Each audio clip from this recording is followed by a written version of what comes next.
As you know, we should have gathered last weekend for our national conference titled Rejoice. But due to the circumstances of the pandemic, we'd had to make some adjustments, and now we have a virtual celebration. About a week ago, I wrote an email titled "It is time to rejoice," and just telling a little bit about what will be happening in these coming days. And soon after I sent that email, I came across a bunch of footage and videos of violence, of looting, and so much lack of peace in our country. As I saw the pain of my brothers and sisters, I felt so sad. My heart was so broken, and I really wondered, is it time to rejoice? Is it okay that we celebrate? Is that even right?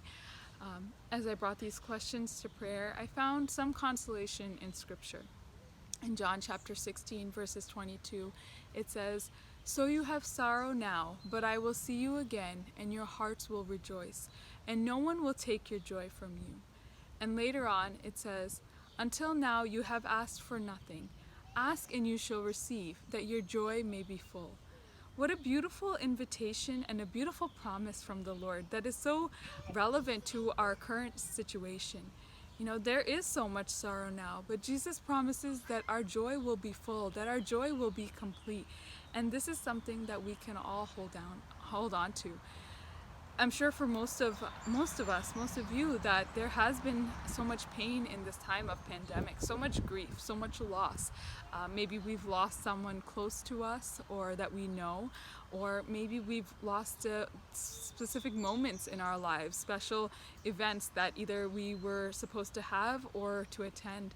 And in all those situations, there is a certain sadness. But the reality is, and in knowing so many people and in so many conversations, I've seen so much joy and peace in the lives of Jesus Youth as they are able to see what God is doing in those situations.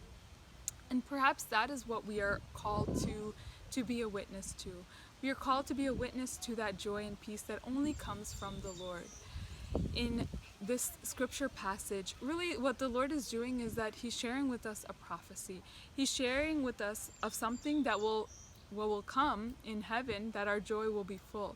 But He's also showing us the truth of an eternal reality, that our joy is supposed to be full, that our sorrows are supposed to turn into joy. And in doing so, He is a prophet. Perhaps this is a call for all of us. This is a call for us to be prophets of joy.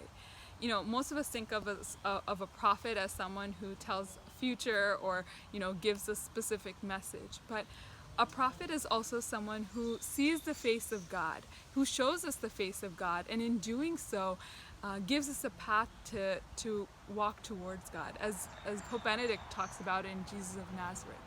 A prophet is someone who is a witness, who tells that truth and lives that truth in their lives. And I know that there are so many Jesus Youth that are prophets to that joy, living in the ordinariness of their lives. But the reality is that we all need to be reminded of our identity, reminded of our call and our mission. And that's what happens when we come together as Jesus Youth. When we come together for Rejoice, we are reminded of our prophetic identity that comes with us from baptism.